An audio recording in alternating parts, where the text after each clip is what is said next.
Sevgili arkadaşlar, yeni bir video ile karşınızdayım. Bu sefer gördüğünüz gibi stropiyer nasıl döşenir, stropiyer nedir, tavan göbeği nedir, perdelik nedir, çıta nedir, karton piyer ve stropiyer arasındaki fark nedir arkadaşlar, bunları anlatmaya ve montaj hakkında bir takım bilgiler vermeye çalışacağım. Biraz montaj yapacağım. Montajla alakalı da kısa bir video da ilave edeceğim. Şimdiden iyi seyirler diliyorum. Biliyorsunuz takip eden arkadaşlar karton piyer, dekorasyon, izolasyon hakkında farklı inşaatla alakalı konularda videolar çekip sizlere de öğretici olması anlamında yardımcı olmak için bu videoları çekiyorum. Derdim o kadarlık daha iyi biliyorum havası olayı değil. Belki bilmeyen arkadaşlarım faydalanır, istifade eder diye, usta arkadaşlar da istifade eder diye çekiyorum arkadaşlar. Arkadaşlar stropiyer, karton piyer montajlarında pencere cam önlerine gelen yerlere önce perdelik koyuyoruz. Sonra perdeliğin üzerine arkadaşlar stropiyer montajı yapıyoruz. Komple de karton piyer ve stopperle arkadaşlar dönebiliyoruz tavanlarımızı. Ortada ampul olan yere göbek dediğimiz strafor koyuyoruz. Oraya koyduğumuz stropiyerin ismi ve de karton piyerin ismi arkadaşlar göbek. Cam kıyılarına gelecek arkadaşlar. Şöyle gördüğünüz gibi perdelik diyoruz buna. Bu perdeliklerin 8 santimliği, 10'luk, 13'lük şeklinde ebat ebattır. Perdenin üzerine arkadaşlar gelecek malzememize de şöyle gördüğünüz gibi stropiyer diyoruz. Bu malzeme köpükten olduğu için ismi stropiyer. Bunun alçıdan dökülmüş olanların ismi arkadaşlar karton piyerdir.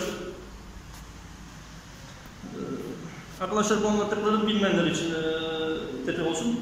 Bir de bu malzemelerin duvarların şöyle kıyılarına gelen karton piyer olmayan yerlere gelen kısımlara şöyle parçalar var arkadaşlar. Onun ismini de çıta diyoruz. Tavan çıtası. Malzemelerimiz arkadaşlar 2-3 farklı şekilde yapıştırmak anlamında malzeme kullanabiliriz, yapıştırıcı kullanabiliriz. Birincisi mastik kullanabiliriz arkadaşlar stropiyer grubunda. Beyaz mastik kullanabiliriz. Stropiyer grubunda tekrar derez alçısı veya saten alçı arkadaşlar kullanabiliriz. İkisi elastik, çabuk kurumayan alçılardır. Malzememizi yapıştırma anlamında derez alçısı arkadaşlar kullanabiliriz. Ben derez alçısı kullanıyorum. Daha esnek malzeme olduğu için. Karton piyer alçıdan dökülmüş arkadaşlar. Karton piyer uygulamalarında ise karton piyer alçısıyla ustalarımız yapıştırıyor. Onlar zaten daha iyisini bilir. Genelde biz halk olarak kendi işlerimizi kendimiz gören insanlar stropiyeri tercih ediyor. Kendilerimiz yaparız ucuza gelsin diye. Onun için arkadaşlar ben daha çok bu videoyu çektim. Stropiyer uygulamalarınızda derz alçısı ve saten alçısını arkadaşlar kullanabilirsiniz. Veyahut da ben toz istemiyorum diyorsanız mastik kullanabilirsiniz. Mastik biraz pahalıya gelebilir. Alçı biraz daha ucuza gelir arkadaşlar bu konuda. Arkadaşlar stropiyer montajlarımızda dediğim gibi ben burada alçılı uygulama yapıyorum. Derz alçısı kullanarak yapıştırma yapıyorum. Arkadaşlar buraya korniş gelecek. Kornişin koyulmamış daha önce korniş. Ben korniş payını hesaplayarak burada 17 santim boşluk bıraktım. 17 santim boşluk bıraktım. Bu tabi kesin bir kanun değildir. Siz 20 bırakabilirsiniz, 16 bırakırsınız, 15 bırakırsınız. Ama yaklaşık bunun 10 santim, 12 santimini kornişler yiyor arkadaşlar. Burada korniş olmadığı için bilemiyorum tam kıyıya mı koyarlar yoksa kornişi biraz daha ortadan yaparlar. Ben onun için 17 santim bıraktım. Dilerseniz 15 santim de bırakabilirsiniz boşluğu. Ben 17 bıraktım. Tercih sizin. Buraya korniş gelecek. Burada korniş var. Ev sahibi daha önceden buraya kornişi 0 takmış. Duvara 0 takmış. Ben de işte şöyle gördüğünüz gibi kalemle bir nokta attım oraya 17 santim. Dilerlerse kendi ev sahibi isterse sonradan 3-4 santim daha kornişi kıyıya kaydırabilir. Yanına metre arkadaşlar kurşun kalemle veya da tükenmez kalemle işaretlerimizi yapalım. Bir keçeli kalemle. 10 santimden ben noktacıklar koydum. Her 10 santim duvardan 10 santim. Bu şekilde stropiyeri döşeyip geliyorum.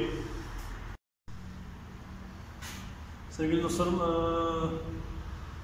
kıyı perdelik döşemesini yaptık dediğim gibi. Şimdi bu odanın perdelik döşemesi bitti. Biraz kurumaya bırakacağız. Köşelere dikkat edelim, birleşim noktasına.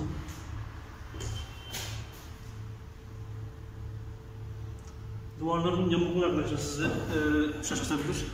Duvarlar sıvadan dolayı yamuk olabiliyor. Siz düz bir kot almaya çalışın. Burada duvar mesela bayağı bir sıvası yamuk, duvar sıvası. Gördüğünüz gibi dalga dalga duvarın sıvası. Siz düz bir çizgi almaya çalışın. Duvara göre gitmeyin, duvar sizi şaşırtır. Duvar bayağı bir eski bina olduğu için burada yamuk yamuk. Bunun kurumasına bir takip arkadaşlar. Stopiyer montajına başlayacağız. Arkadaşlar bu perdelik döşemelerinde üstteki beyaz kısım yukarı geliyor. Tavana yapışan kısımdır orası. Buraların çok da bozuk, alçı fazla olması önemli çünkü burada stopiyer gelecek buraya. Şu köşesi stopiyerin altı buraya binecek. Tırnağı. Üstü de açısına göre yukarıdan gelecek. Burada tabii ölçü vermiyorum çünkü her stopiyerin ölçüsü başka. Daha genel bir anlatım arkadaşlar yapıyorum. Parmaklarınızla stopiyerin arkasını, fazlalıklarını parmak yöntemiyle alırsınız.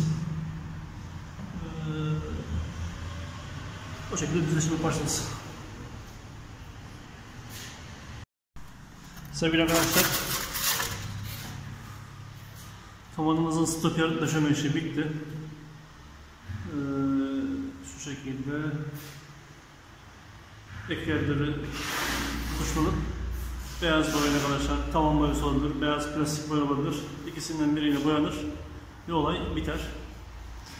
Dikkat etmeniz gereken hususlar arkadaşlar, arkada ek yeriyle stropiyerin ek yeri aynı yere gelmesin, ona dikkat edin. Şaşırtın olayı. Çünkü ikisi aynı yere gelirse arkadaşlar çatlama yapabilir. Onun için ben bu kıyıya gelen stopiyeri altına perdeliği tam koymuştum. Üzerine gelen stopiyeri arkadaşlar yarım keserek koydum ki ikisinin yeri aynı yere gelmesin. O şekilde yaptım. Bundan sonrasını düz olarak yürüdüm. Sonunda eklem yerine arkadaşlar kurşun kalemle çizip bağlamasını yaptım. Arkadaşlar tavan sıvaları bazen yamuk olabiliyor. Girintili çıkıntılı olabiliyor. Siz tavana göre değil, stopiyerin yörüngesine göre devam edin. Şurada mesela tavan yukarı doğru girintili. Ben stopiyerin birbirine bağlantısı düzgün olsun diye yukarıyı doldurdum alçıyla. Arkadaşlar stopiyer dediğimiz köpükten mandalama köpüğüne yapılmış malzemedir. Yaklaşık 30-32 tane step malzemedir sert yoğunlukta. Hafif bir malzemedir. Kafanızda düşse kafanıza bir şey olmaz. Çok hafif bir malzeme.